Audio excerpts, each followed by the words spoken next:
Welcome to this week's episode of 20 Minute Tims. I'm your host, Jamie, and I'm joined by Martin Melly. Yes. And Stephen. Oh, you are, yeah. We invited Michael Beale on the podcast. Unfortunately, he was too busy bubbling into his brogues to make it. You asked the question, Michael. You said Postecoglou in front of the mirror 3 times. The man showed up behind you and gave you a lesson in how to win cups. Martin Melly, how big a lesson was that for the Rangers manager? It was huge. It was a huge one. I think it was a pivotal game yesterday. I think Celtic would have given Rangers not an edge, but I think we spoke about it on the match that kind of has parallels to Martin O'Neill when Alex McLeish came in and won the League Cup and won the Scottish Cup, and then the following season Rangers went on and had a decent season. So I felt like Rangers were building towards something, not because they were doing really well, because they'd built something up, and at the end of it, we never stop. They never learn. They never learn, Stephen. No, there was a lot of talking, an awful lot of talking before this game, and Celtic absolutely shut them up. Well, that remains to be seen, right enough. They might come out and start hitting it with their usual nonsense after the game. That we will find out in due course. But the only talking they've done after the game is apologising once again to their fans, yet again, for another unacceptable performance. So when Tav made that video, right? Don't call him that ever again. But I hate saying his full name, right? Okay, but when Tavernier made that video, hilarious. Sorry, I'll give him his full correct title, right? When Rangers Hall of Famer James Tavernier won that title, he's not won the League Cup, has he? Have they? No, he's not won the League Cup. Hall of Famer James Tavernier made that apology video that he makes all the time. We should have done better. The standards at this club, yada yada yada. I tweeted it from 20 Minute Tims going, is this from yesterday? Right? And the amount of people who didn't get the joke, they were like, no, that's for yesterday. Like, the joke is we've seen him make that speech so many times. It's so many. Serial loser captain, isn't he? I can't remember a guy that's got so many runners-up medals for either Celtic or Rangers, man. It's incredible. He's going to die one of these hoarders, and they go in his house, just pulling runners-up medals out of sock drawers and all that. He's one of the least offensive one of them as well, because at least he does have that about him. At least he's got a modicum of humility about him, unlike many of his teammates and his manager. Worst Rangers captain ever? It could well be, to be honest. Was Lee Wallace was Rangers captain for a while? Was he not? That was pretty bad, because I found out that he was being inducted into their Hall of Fame, and I thought, well, is that just a time served thing? Are you obliged? Are you obligated to put in a guy who's captained the team for a length of time? All right, we better put him in, because he must be going in there with some like genuine legends and all that in there, and Tavernier. I mean, we know what happened, don't we? So like Rangers, like right, okay, we need to sell tickets to this Hall of Fame dinner, get some cash in, get some money in, but they're like, well, who the hell do we induct? Who can we possibly? We've ran out of, for the last 11 years. There's been nobody we could possibly put in. Mosney. There's been nobody we could put in. Lee Wallace's persona non grata. He's been ditched, so they drag Tavernier up. Kevin Kale, he's quite popular. Just get him in. He's at least get an audience. He's more popular. But they never learn, do they, Stephen? Like, there was a lot of talk before the game, and look, Michael Beale has catfished himself into thinking he's a Rangers manager. He got the job, right? Fine. He got the suit. He got the brogues. He got the tracksuit. He got the company car. He got all the PR lines delivered to him. He was telling the fans everything they wanted to hear. And at some point between him joining and the other day, he was like, no, I'm definitely a Rangers manager. This is what it means. Despite the fact he's won 0. I mean, he had the audacity to call out Chris Sutton's managerial career. As we sit here today, you're even on trophies won as managers. As managers, you've won as much as Chris Sutton. As players, Chris Sutton has blown you completely out of the water.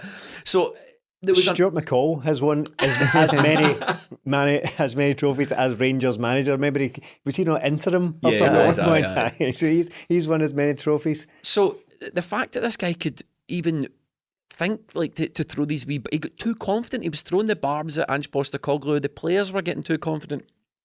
But when it came down to it, that was a lesson for me. It should be a lesson. It's only a lesson if you're smart enough to take it on. Yeah, that's just what I mean by it remains to be seen whether they grow from this, whether they treat it as a learning curve. I've no idea. I wouldn't be surprised to now see. You sometimes get little indications, and I saw it with Aberdeen earlier this season. I wouldn't be surprised if this now basically derails their season. Is it going to galvanise them and for them to put up a real fight in the title race now and get to potentially another final, or are they just going to implode is it going to be one of those sort of psychological, just wee kernels, just that start to grow that our season's over now, so we may as well pack up. We've got guys like Kent and Morelos who are 1 foot out the door. Basically, I wouldn't have been surprised to find out that Michael Beale's in there giving his pre-match speech and Ryan Kent's already on the phone to other clubs. I've got Vincent Kompany on the phone. Just keep it down, Bealesy. So Beale ball. I heard that getting banded about all day. So they've got a load of players who are in. Even Beale himself said after the game that they're in a. We've got a load of players who are still fighting for their futures, fighting for their Rangers contracts. Are they though? No. Or are they basically grinding? Morelos is one move out the door. Are they winding down the clock to basically get out of there? I don't see Andy fighting for the future, because all they've got are players who've been there for far, far too long that they should have got rid of ages ago, and brand new players who don't need to fight for the Rangers' future. So they're in a really weird spot. There might be even the weird spot that Celtic were in last season, in that half their team are going to go and they might need a complete overhaul now. Well, it stands to reason, Melly, that if winning the League Cup is a psychological boost that could propel Rangers' season and give them the boost they need, and Ange made a big play about how it was very important last season for him and his confidence in his team to win it and all. And Rangers were obviously very confident. They felt like they were the better team, they were the better players, we with all their mob and all that sort of thing. Ange was lucky.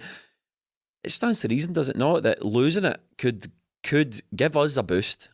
Well, it was winning it would get the boost, but them losing it would be a psychological dunt. A psychological gadoosh. Gadoosh, yeah. We spoke about it. You spoke about it a lot, saying like you want a bit more from Ange, but that's because you're a fan. But he's been there, he done it. He knew what he was doing all week, and you seen with the outpouring at the end of the game, he knew exactly what he was doing with Michael Beale. Just give him enough rope to hang himself, and that's what he done. Because now, where does he go? That he built this up. We're the better team. They're lucky. Talking about the spend and all that. Where does he go now? Because that's him come in. If he had won this League Cup, he can still go on that. I inherited the gap and all that, but I've came in. I've won the first trophy. You've came in, you've played Celtic twice, you've got nothing. You've got a point at home, which is no good to you. You've come into a League Cup, and like, your fans are furious after it. Your fans are furious. You got the tactics wrong, you got the selection wrong. And Ange Postecoglou done what he's done all along, kept his mouth shut, and Celtic done what they do, is went out and played on the park, where that's where the winning's done. Not in the media, not in the all the boardroom that Rangers do, all this chat everywhere. They need a lesson in humility, and I think for anybody else that would be it yesterday, but it's not going to be for them, because they won't learn. They'll still think they're this establishment club when it's utter nonsense. Look how many trophies you've won in the last 10, 20 fans years. Were quite happy to remind them with a banner. And we've still not got a single good player in our squad. They've got all the best players, the best manager. They will probably still be applying geo-tax to this as well. He was a loser. We've got a real manager in there. It's completely ridiculous. You're absolutely right, Melody. They do, and probably still will, need more lessons in humility as well, because it's something they absolutely don't have about them at all. They're either fully like tub thumping, pure staunch people establishment club, or they're grovelling apologies for their unacceptable performances repeatedly. There's nothing in between. That's the whole problem I have with it. Is that, see, when Celtic were terrible in that one season, we took stock of it and went, it's the board, and we went at that. They can't see it. They can't see what's right in front of them, and it's becoming like Bayern Munich and Dortmund. Yes, Rangers will win the odd trophy or the odd title, but Celtic will come back and blow them away again. It's not as if Rangers are back competing. This is not happening. It's not happening. Celtic are pushing, and then they have one bad season. We take stock and go again. Rangers have one good season and think, oh, that's us for a while. We can live off that for 3 years. That's not how it is. Celtic are just racking up trophy after trophy. Cal McGregor already, as Celtic captain, has won more trophies than their Hall of Famer, and he's been Celtic captain for 18 months or something. We've got guys at the club that have got a trophy that have got trophy halls and medals that would put Tavernier to shame, who couldn't even get on the pitch. Forrest, was nowhere to be seen. Of course, for the career that he's had, and he couldn't get near the team. I don't know what's up with him. I don't know if he's got an injury, but suffice to say, he wasn't in the matchday squad that won yet another trophy. It's unbelievable to me that another thing that we've seen come out of this is the discussion about how Rangers catch Celtic, and it's always sort of. I know this sounds ridiculous. I still don't think Ange and Celtic are getting enough due credit. Everything is sort of through the lens of what can Rangers do. Lucky for a start, isn't what it? can Rangers do to catch up with Celtic? So, I heard talk of there's what was the phrase someone used? Rangers are still 20% off Celtic. So this is the beginning of Michael Beale's thing. He's had less time than Ange to mould the team in his way, and I'm thinking to myself, well, okay, that's correct. But last season, we can all admit, Ange was a get in and get as much work. That was not the way Ange wanted to do things. I'm sure of it. Inheriting the mess and dragging us to a league title. So this is kind of Ange's first proper season. But even if you take all that into account, Rangers still need to go some way to catch Celtic. 20%, Michael Beale will catch Celtic. That's making the assumption that Celtic are going to stand still. Yeah. And that is not the business that we're in. That's not the business Ange is in. No. Do you think Ange is going, right, okay, done it now, and we're just going to sit about and wait for Rangers to catch up with us? It's not like the linear curve, is it? Where the Rangers, they got a draw last time, now they get beat. So are they going backwards now? Are they 30% behind Celtic? Michael Beale's had plenty of time as Rangers manager. He's had a January window as well. He's had a game against Celtic. He knows how they play. He's also had that victory last season. We were talking about that yesterday, how they're giving him that victory that he was assistant to Gerrard. He was third. He was third in charge because plus he wasn't even at the game that day. He had COVID. So I don't know where they get this from. So you're looking at it and going, right, where are you? Because if I'm looking at Rangers and Michael Beale, looking at it from a Rangers point of view, they went into it and he fell for the Rangers thing again. Mm-hmm. He took out Raskin and Cantwell, two guys he's brought in, his players, he took them out for digging midfield. Yeah. He had Kamara and Lundstrom and he just wanted to disrupt Celtic. Do you know what that told me? That told me that, see, for all that, well, yes, because exactly it. This guy that is supposed to be a tactical genius and the brains behind Steven Gerrard, I mean, come on. I mean, if you're looking at the combined brain pool of Steven Gerrard and Michael Beale and going, he's the brains, yeah, obviously. I mean, renowned intellectual Steven Gerrard who punched a guy for not playing Daniel Bedingfield or whatever it was. I mean, come on, give me a break. But I was watching that and I thought to myself, and I said in the Discord as well, that I think this Lundstrom isn't fit or whatever is a ruse. They're doing that old keeping us and they bought into the Lundstrom hype and they brought a guy on for dig and for staring. I can't remember Lundstrom even touching the ball. I mean, he was awful. Of course he got booked. That's what he was there for. He was absolutely awful. He's a prop. He's a prop. He's like a. So you said prop. he's a gluten-free Scott Brown. He's a nothing in there. And I understand that the hype about him built up over their European run because he played in a couple of games towards the final, and that's how seasons work, isn't it? It's always players of the year are always guys who turn it on in the last 10 weeks of the season, and that was the case with Lundstrom. So I wasn't intimidated, and neither were Celtic. Certainly Aaron Mooy wasn't intimidated by that either. But see the 20% thing as well. It's made up. It's just a number, just isn't something it? to make them feel better. It's just a number, and they're good at making things up. Now, love numbers, don't they? It could be 90%. See, you're going to put a number on it because what are we measuring here, Stephen? Is it until Rangers overtake us and win a treble? Because the treble's a standard now. We've established that, or at least competing for it. So. Well, what we found out, see, during, as Melly's already referenced, our terrible season, our annus horribilis that we had,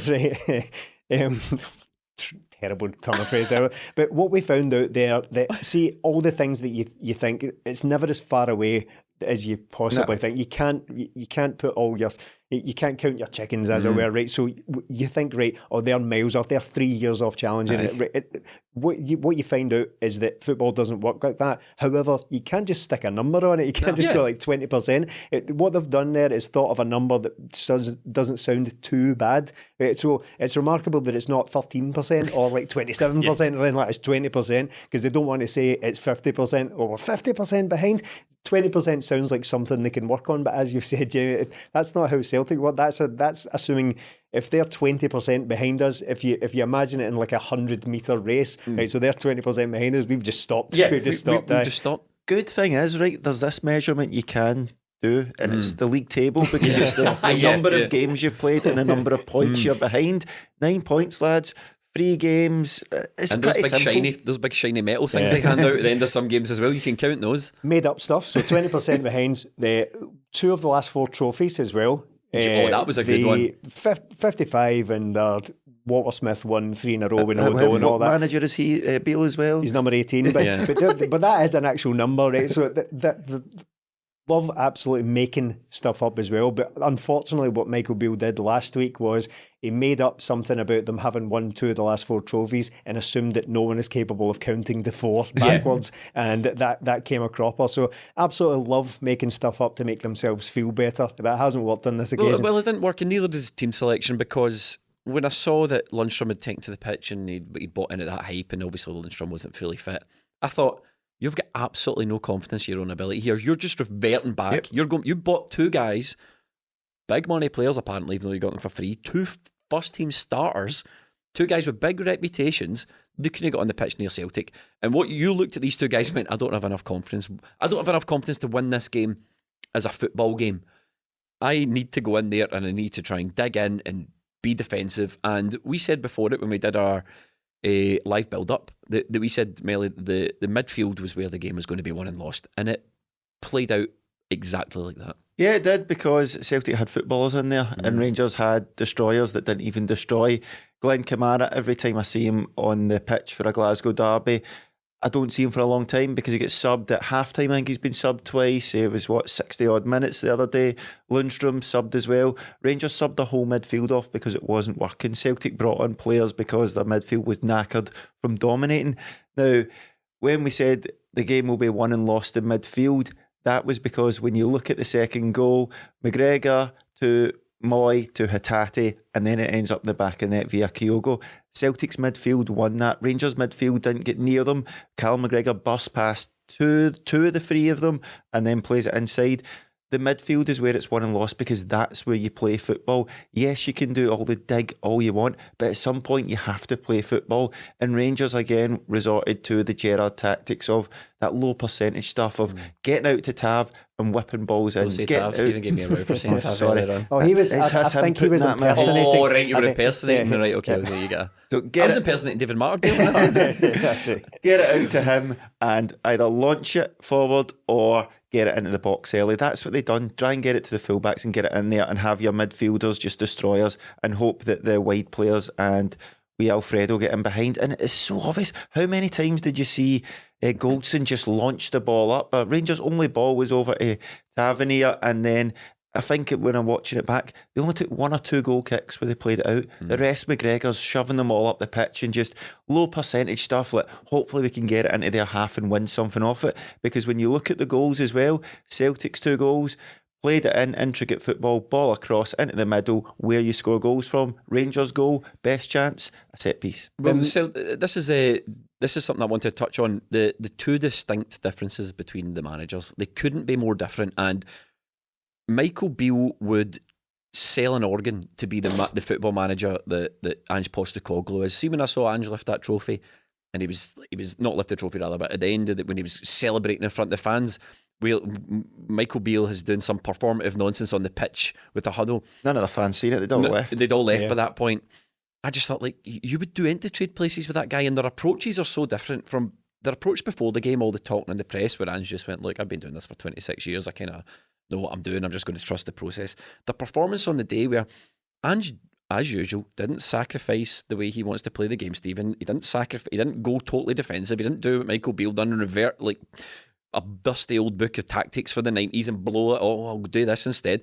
Absolutely everything. They couldn't have been more different in their approaches. No, and that midfield is a glaring example of that as well. I think it's the biggest example. The midfield, such as it was, midfield battle, it was a facade. They didn't actually. They committed a couple of fouls, got stuck into a couple of meaty challenges, but the midfield sort of stiffening up, as the cliche goes, it didn't happen. There was a moment 20 minutes in, I think, to the game where Celtic had the ball around about the back. Carter Vickers and Starfelt had played a couple of passes between each other, and there was a moment where Carter Vickers received the ball and Kent immediately, quite aggressively, pressed on top of him, right? And Morelos sort of drifted over to try and cut Starfelt off. And all Carter Vickers did was just pop it in between those players, and Callum McGregor was in miles of space, absolutely miles of space. There was no one closing him down. There was none of the, let's just cut off Callum McGregor because that's the supply from the defence to the midfield out to our wide players. There was none of that as well. And the reason I know it wasn't a tactical thing from Beale is because Kent having done his job, having closed down Carter Vickers to try and force him into a pass, turned round and saw there was no...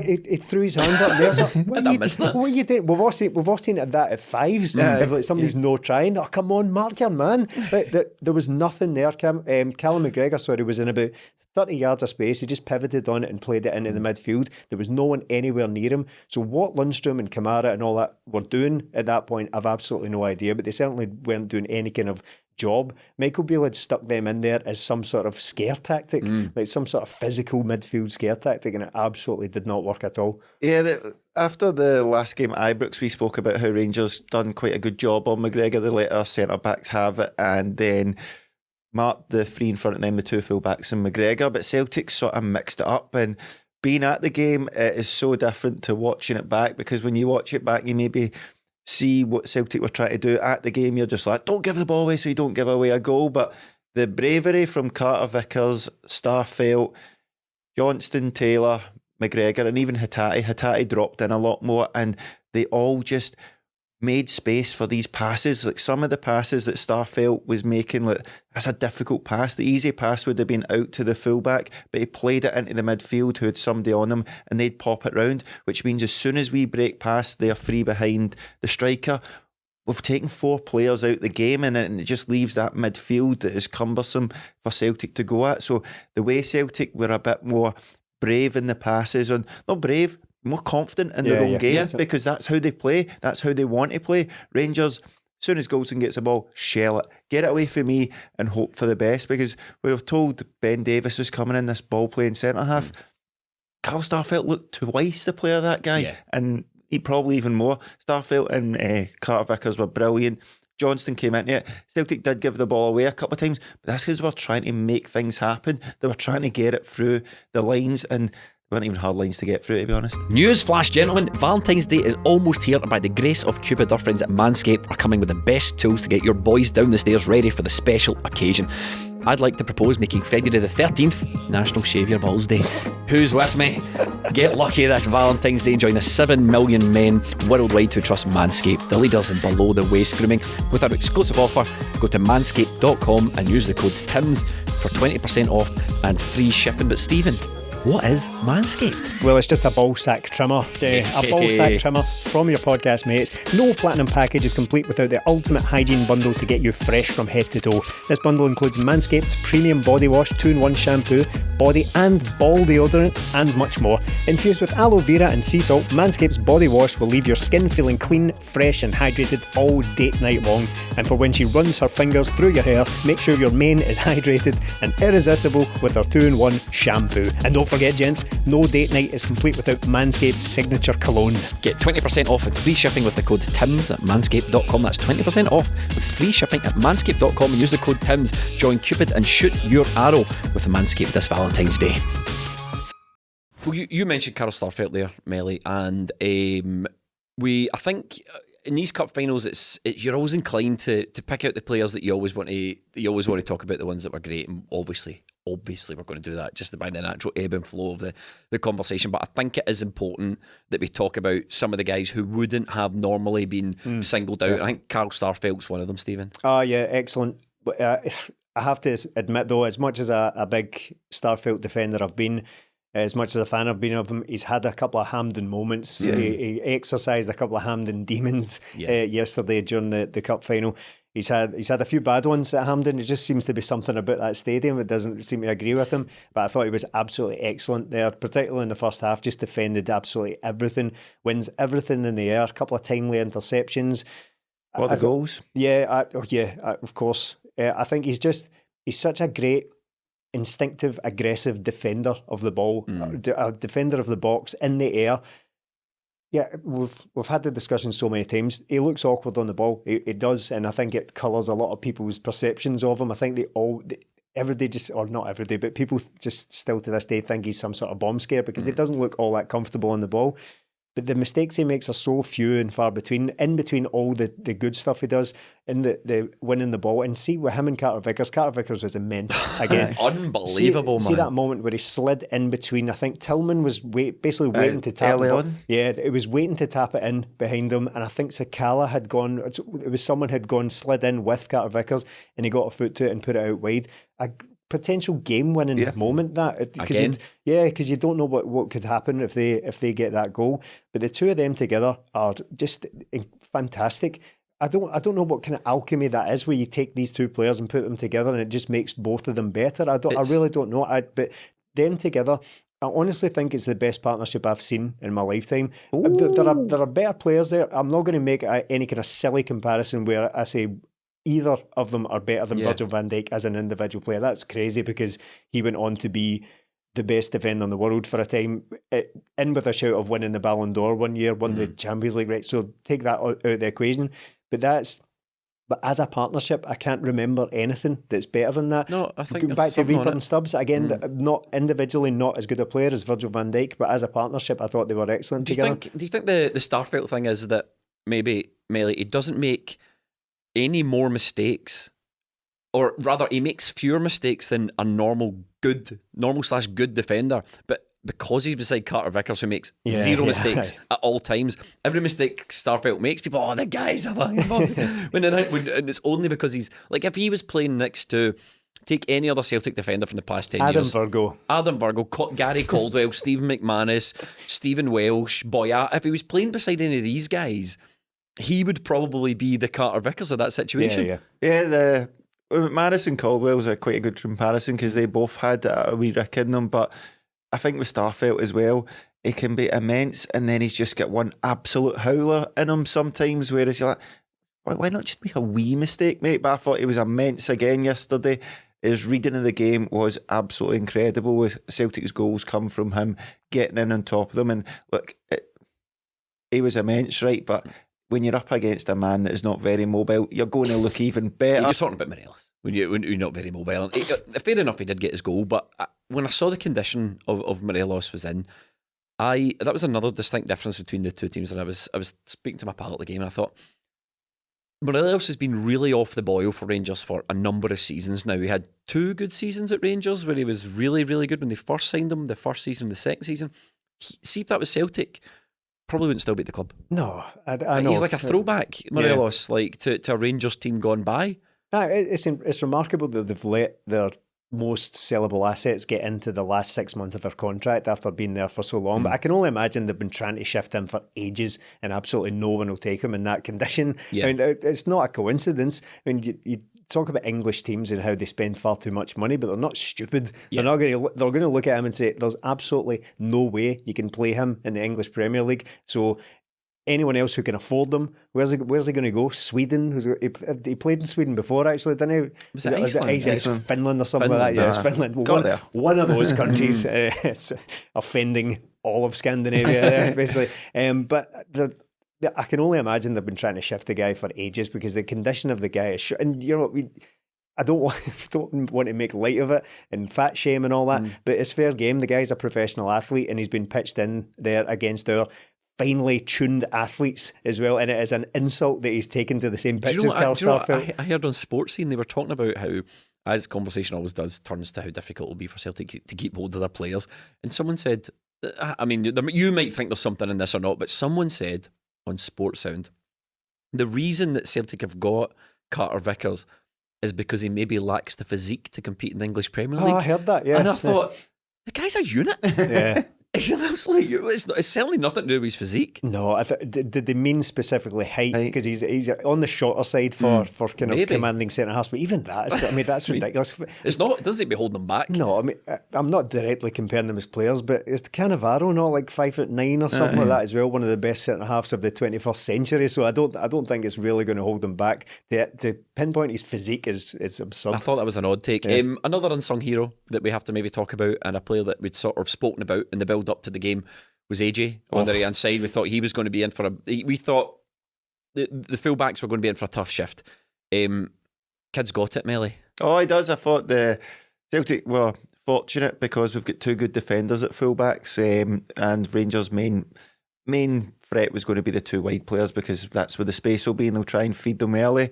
But from the start of the game, I thought he was decent, gave away a few balls, grew into. I've never seen somebody grow into a game so much. He was absolutely loving it by the end, squaring up to them, flying into challenges, Nicky on them off the ball like Van Dijk done. It's a lovely wee Barisic on his backside. Again, man, that guy's got so many memes against Celtic. So many. How many iconic Celtic moments has Barisic just been on his arse for? Unbelievable. But AJ, another great find from Celtic because we have a way of playing. We know what we want to get from players, and you can see why Ange brought him in because he's got the heart, he's got the fight. He's also a very good footballer, and we put that ahead of the fight when we're looking for good players. So I think he's going to be a good signing for Celtic. I think Juranovic was a good player, but AJ's looking just as good. AJ's a grower, not a shower. Yeah, well, I was just thinking about that there as well because the recruitment, and we've spoken a lot about it this season and how good it's been, but it really is remarkable how well adapted, well adjusted these players are to what they come into and expected to do. Have we really had any players at all who have had any kind of adjustment period whatsoever? I mean, he already played Rangers twice. Yeah, he's played against Rangers twice. O has come on and played. Iwata was fancied to go in and straight into a cup final as well. So the idea that these guys are miles off. I mean, we're signing these players from Canada, Japan, South Korea and all that as well. You'd think that you couldn't really get much further away in terms of like footballing culture to go to Scotland. And the recruitment, the due diligence that must be getting done in these players is remarkable for Celtic. Anyway, when you consider, you'd like to think there's probably, although I have heard as well that there's more stuff going on in the background now to help these guys adjust than maybe was previously there. Absolutely, and Johnston's performance itself, just I can't overstate. You can't underestimate how big a moment it could be just to make a big challenge in a game like that, to shut down an attack, because I'll admit I was in bits in that game. I struggled, man. I was my heart was going at one point. The last 10 minutes were the longest of my entire life, and at one point my heart was going so hard that I was starting to think that, are other people in this row going to be aware of how hard my heart is pumping just now? It must be reverberating through the seats, although I was standing the entire time. But when he came up with it, it was like a big challenge. They'd bust down the left and he just went over. It was similar to, remember one of his, I think it was maybe his debut actually, he came over and just absolutely hammered through somebody and he ran away with a big smile on his face. A guy who just absolutely loves the art of defending, and I do admire a right back, particularly for some reason. I do admire a right back who loves a tackle. At least this one's good. Exactly, but that tackle was reminiscent of when you're right under pressure in a game. And to be honest, having watched the game back now, it doesn't feel like that. Obviously, with a cold light of day, you know the result and all that. It's never as tense. But I think Celtic were better and more comfortable than I made out on the day to myself. But when he made that challenge, it was like, if you're really under pressure in a big game, like a Champions League game or something, you're just about to scrape a result and your keeper just comes out and claims a cross and lies down on it, and it's the tension just lifts off you and you can breathe for at least the next 30 seconds or so. I mean, I suppose another unsung hero that we might want to pick up is Aaron Mooy, because we love Aaron Mooy in the podcast. We didn't know whether or not he was going to start, but we sort of thought if he was fit, he should start. I came away from the game and some of the chat after the game, and you're speaking to people who thought Aaron Mooy had a quiet game, but then we got Euro Scout Alex, who does our scouting, to put together a wee video for us that you may have seen on our Twitter, or it'll be up on our TikTok or YouTube or whatever, a wee tactical analysis of how Celtic sort of manufactured the win, how Ange got the win, and Aaron Mooy was the centre of everything. Yeah, he's at the heart of everything good Celtic do. It is so different being at the game at Hampden. Difficult to see sometimes with all the pyro and smoke. The atmosphere was electric. BEALE from the start, but good BEALE in our half, obviously. Electric BEALE. Electric BEALE, there you go. Great album, by the way. The half-time show that we put on was unbelievable. That's one of the best atmospheres I've been to Hampden, I think. It was the best half-time I've ever been. The only thing I can really put to that was the Inverness, when that guy was shouting again when the Huns are going bust. But I wasn't there that day. But Aaron Mooy, I was the same as you. I was like, because you're at the game, you're so tense, you're so nervous, you're looking for players, well, just pick up the ball and ping it 40 yards and make me feel easy. But Celtic sort of dictated the play right from the start. And Aaron Mooy and Hatate and McGregor were at the heart of that. They were just collecting the ball from the defence and moving it quickly, moving Rangers about. And when you see the Celtic goals as well, Aaron Mooy is always involved, but he's always in space. And the second goal, I think it's the second goal, somebody passes it to him and he just stops completely, passes it, moves and gets it back. The guy is just playing a different game from everybody else out there. I'm in the stand, same as you, Steve. My heart's bursting. I'm sweating. I can't handle it. And that guy's just out there, calm as anything, collecting the ball, passing it and moving as if, what are you worried about, Martin? What are you worried about? And speaking to you directly from this down on the ground. There's no need to worry. So he just spreads these balls through. The pass through for Taylor for the first goal, the pass through for Hatate for the second goal. Just precise, perfect passes that open the game up for Celtic. I thought, are you about to say Aaron Mooy some stuff? No, nothing to do with Aaron Mooy, but just talking about the tension there. I've actually just remembered, because it was such a blur at the end of the game, I had a lovely moment right at the end of the game where there was a woman just in front of me. My row was kind of spaced out for some reason. I must have just met a couple of no-shows, but there's a woman just in front of me, much, much older than me, and she turned around at the end of the game and just went like, "You can breathe now, son." So thank you. Because you're sitting there thank you. Maybe I was grabbing her shoulder from I mean, it was a tense game, but I thought I was very tense going into the game, but I thought, you know, when the first whistle went, we were all over them. And I knew within about 10-15 minutes I was very, very confident. I didn't really feel a threat from them. I just saw on top of everything, winning every ball back, aggressive.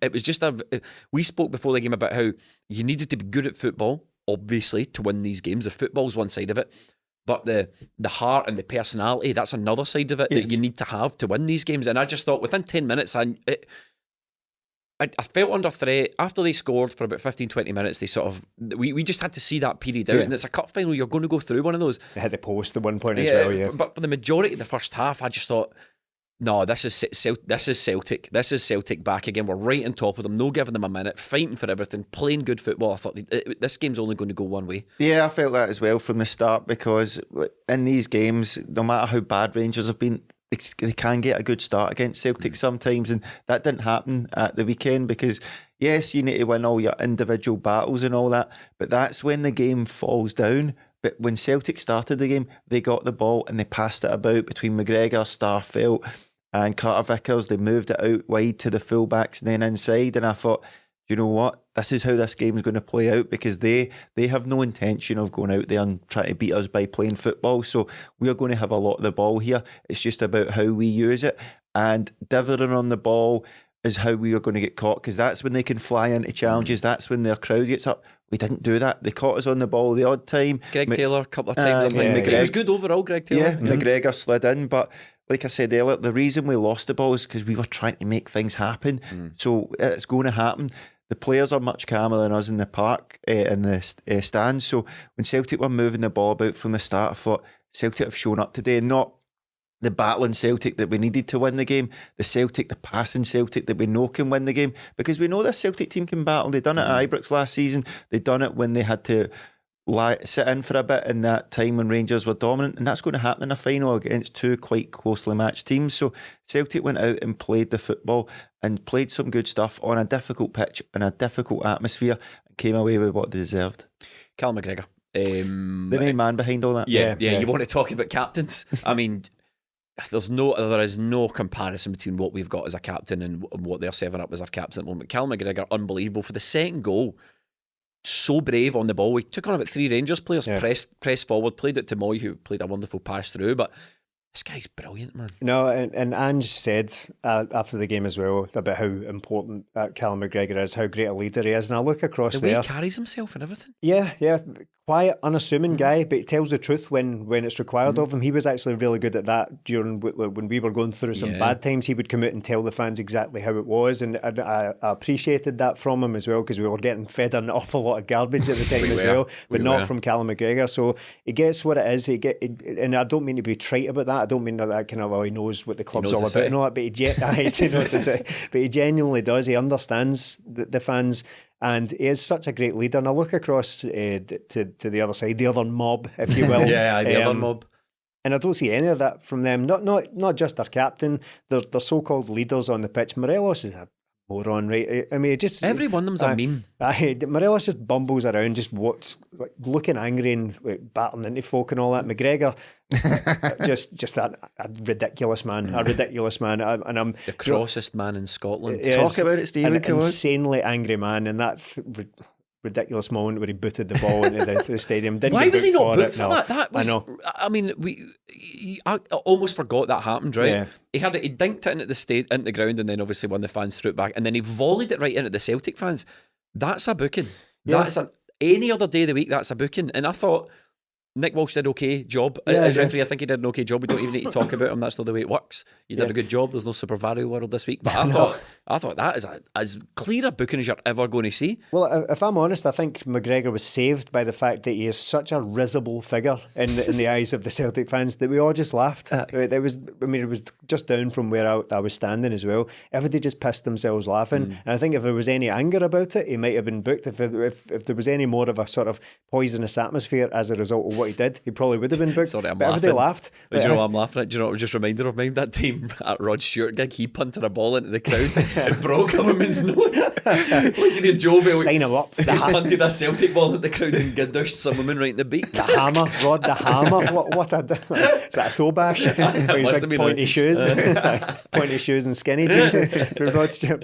No, McGregor. Where was I going? I'm fed up talking about the guys. Talking about Callum McGregor and the comparison between what we have got as a captain and everyone that they've got. Yeah, so it's Morel. You look at their more senior, more experienced players, guys who've played in loads of these types of games. So Morelos, Tavernier, we've already discussed. McGregor again, Goldson. I mean, Goldson. You're right. All he does is launch the ball. Yeah. And there's a game in Takeshi's Castle, right, where you just.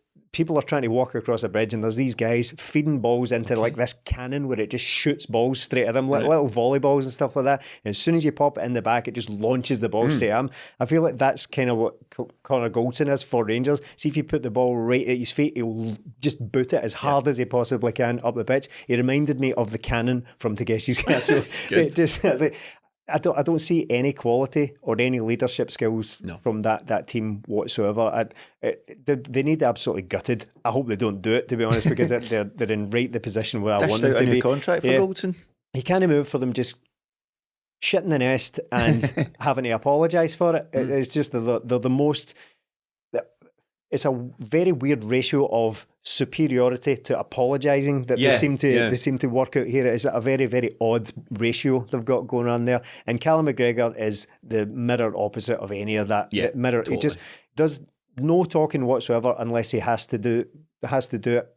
I don't really see him coming out and having to apologise for much because he doesn't give us anything to apologise for. Didn't rise to the Sakala bait. No. Sakala, who incidentally, we're the better players, we're the better team. The other mob missed a shot from about 3 yards out. That's right. And that leads us back to talking about the garbage they were hitting out with before the game. And I'm so glad they were put in their place once again by the players who deserve to win that game, because it was ridiculous what they were hitting out with as well. And we had hoped as fans to see some sort of answer to that because we weren't getting it before the game, and nor should they. Nor should Ange, Cal McGregor, any of the guys who have been here and done it should be rising to this nonsense in the media before it. But see, when Ange came over to the stand and he was like punching the air and beating his chest and all that. Most animated he's been in. I lost it, man. You can hear me on our At The Match podcast, because if you've never heard one, where have you been? But if you've never heard one, it takes in recordings of the atmosphere, some of the songs and all that, and you can hear me in the background go like, yes, Ange, yes.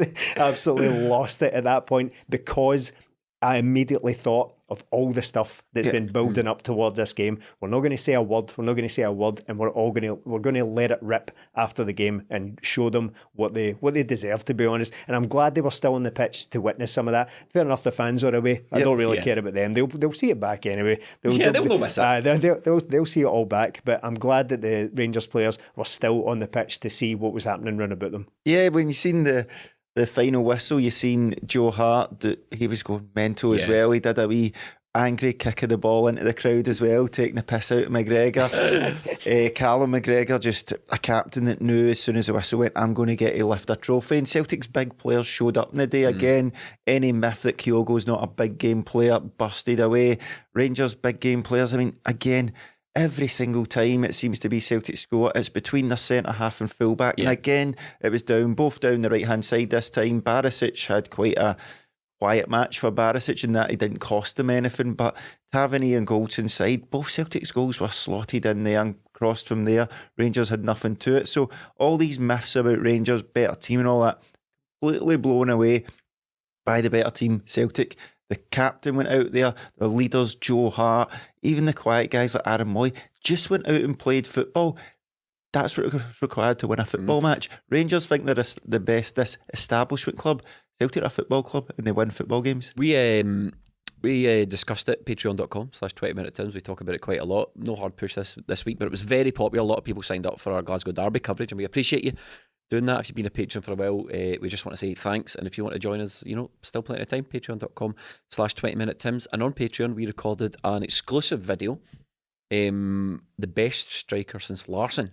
Now, we recorded that and we ranked the majority. How many names did we get? It was 25 or 26. So 25 or 26. Discounted Larsson left. Discounted to all the kind of the flim flam. Yes. So, no, there were duds in there as well, because you need to have a bit of that for the part. Yes. Right? But we discounted anyone who hadn't played 25 appearances. So we drew up a list, decided to the best since Larsson was. No spoilers, because there's still patrons that haven't seen it and some people that will want to know who we officially think is the best striker since Henrik Larsson. Did we record that video too early though? do we need to have an edit? Well, I suppose that is by its nature a spoiler. Kyogo didn't win it then. Spoiler alert, Kyogo didn't win it. It was recorded a few weeks ago. He is a big game player. There's no denying that he is. He shows up when he's required to show up. Was that 2 goals in 2 League Cup finals? Yeah. Four. Scored twice in 2 League Cup finals is what I'm trying to say. Just unbelievable. Just sticks to the job. Relentless work ethic. And scored 2 goals from the centre, from directly in between the posts. I mean, you can't ask any more than that in a cup final. The one guy you need to mark, he always finds the space. So it's unbelievable the way he can. Could have had another one as well, the header. The header he should have done better, but the way the guy finds space is unbelievable. And it's not just that, it's the discipline from him. Yes, he works hard and all that, but he doesn't touch the ball a lot, because Ange Postecoglou asks him to do a specific job and has run that defence ragged, always be making the runs. So a lot of the time you can go through games and think, Kyogo's not touched the ball, but he scores. He scores because he waits for the right moments. He's an absolute predator in there when it comes to this. He waits for the right moments. He knows the runs to make. He knows when to delay his run, when to dart. He's unbelievable. Always in there at the right place at the right time. Went through early on and went to go round McGregor and lost his feet a wee bit. He had another chance that he hit sort of just past the side netting as well. So get this guy going. He had 5 decent chances against this Rangers team, takes 2 of them, absolutely clinical in there, gets 2 goals, and he's done his job. Again, there's one Champions League performance away from him from whipping that title away from the man that won it. Oh, well, that remains to be seen. Watch this space for... He's now in the Hunskelpin category, isn't he? Well, I mean, look at this season alone. He's definitely in the Hunskelpin category, because that's now 3 in 2 games he's got against him after ridiculous doubts started appearing about his ability to do that.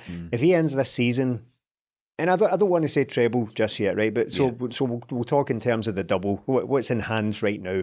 Well, just about. If he wins at least the double this season and ends the season on 32 goals, it's not beyond the realms of possibility he could break the 30 goal mark, because he's on 24 just now in late February, which for a guy who was criticised for missing too many chances and all that at some points this season, I would just think how many he would have if he put them all away. That would, it's not how it works.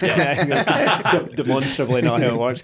But if he ends this season with over 30 goals and at least a couple of trophies in his back pocket yet again, he's definitely in the conversation for it, because that's to from any standard, that is a cracking season for a Celtic striker. It's an extraordinary season.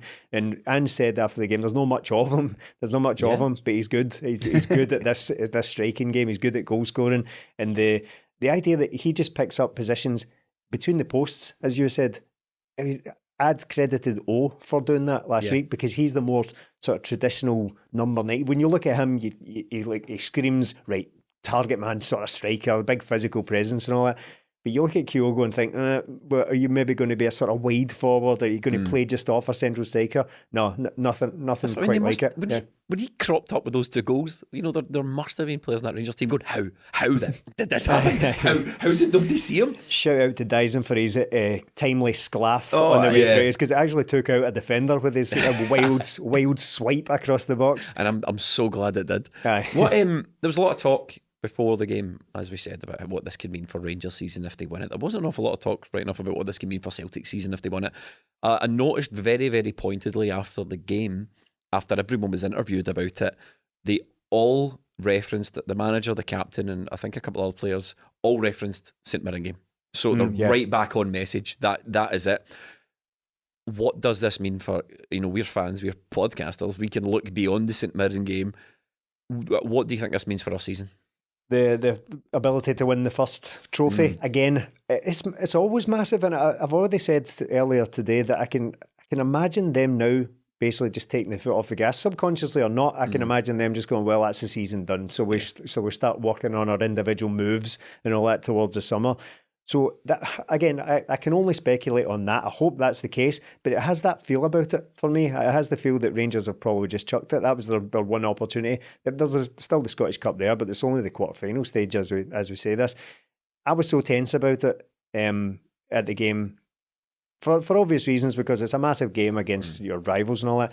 But I was especially tense because I couldn't imagine living in a world in which Michael Beale had won that trophy after all the talk. I couldn't imagine being in it. Even the thought of getting to extra time and all that was absolutely horrendous. So that's not going to happen now. That's not going to happen. What it means for Celtic season is that they can use this to springboard towards greater success and potentially win a treble. I don't know. I don't like to talk in these terms just yet, because that's when it tends the football gods don't take kindly to talk like that. But what it means for Celtic is that it's nothing much really, because it's business as usual. Well, there's 2 elements to it, isn't there? There's the element of, well, there's still 2 fixtures against them left. 2, is that what we're at least 2? At least 2. We might end up getting them in the Scottish Cup again. There's the league. So there's the element of, this is a confidence boost. This is what there we go. We can fully back into what I'm trying to say is there's an element of business as usual. Because there was never any doubt in the Celtic camp about how good we are. But I think also it can propel you on a wee bit just for that final run-in. It's like getting a wee push in the back just as you go towards the last couple of games of the season. Oh, definitely. I think it's absolutely huge, and it probably won't be. We won't know how huge until the end of the season, because look, if Rangers had won that, right, that's Beale. He's got, what was it meant by Alex McLeish had Martin O'Neill in his pocket and all that. So that would have been 2 games against Celtic. Beale's won 1 and drawn 1. Then they've got 2 more games, so they can cut the lead down to 3 points, and then Celtic might drop points. Whereas this now, you're looking at them going, where do you go from here? And with Celtic as well, it's like, yeah, it's business as usual, but it's again just reiterates the point that we're the best team here. We went out and played the football. We battled. We won everything out there. So where the Rangers go now, don't care, because it's all about where Celtic go now. And this one, League Cup's a wee bit different as well, because it is in late February and not December. It's a nice wee boost because we've not got that European football, and it just gives you that wee kickstart towards the end of the season to go, do you know what? 1 down. Only 1 team that can win the treble now. We've got a tidy lead in the title, but let's go and really put the foot on the neck now. Let's crush them now, because it can get to the end of the season like last season and Rangers might win the Scottish Cup, but I can't even remember who they beat in the final. Was it Hearts last season? I can't remember, because Celtic had won the league. They'd blown the Europa League. Celtic had done it. We were happy, and the Scottish Cup's a game that means nothing if you've already blown the other 2 things. Whereas with Rangers had to won this and won the Scottish Cup, you're looking at going, we won 2 trophies, we can do something here. Now you're looking at, if you win the Scottish Cup, it's like, only because Celtic didn't get to the final. Yeah. Just to finish up, or before we finish up, did you see the latest from the pettiest club in Scotland? Do you know how every single year the shirts are sort of embroidered with League Cup final 2023, right. Celtic v Rangers, X of 20 of whatever of February. Rangers didn't put our name on it. They just embroidered Viaplay League Cup final, something on the 20th of February. They didn't write our name on their shirt. Breakaway, That'd be decades so they old. could try and sell them after, wouldn't it? That's exactly why, decades old convention. Shows us, eh? I know, God, we're bloody fuming at that. Suppose they really win in a way. Yeah. The most minor way imaginable. They get the last laugh. And on that bombshell, we shall wrap up. Thank you so much to everyone who joined us for this. We think this podcast is going to be pretty popular, so thank you for tuning in. Thank you for sharing. Thanks again to everyone who signs up on Patreon, patreon.com/20minutetims. If you want to support us, you want to keep things going, you want some extra content, there's a link down below. You can get it. Even if you're listening on the podcast, you can get it. But we'll see you next week.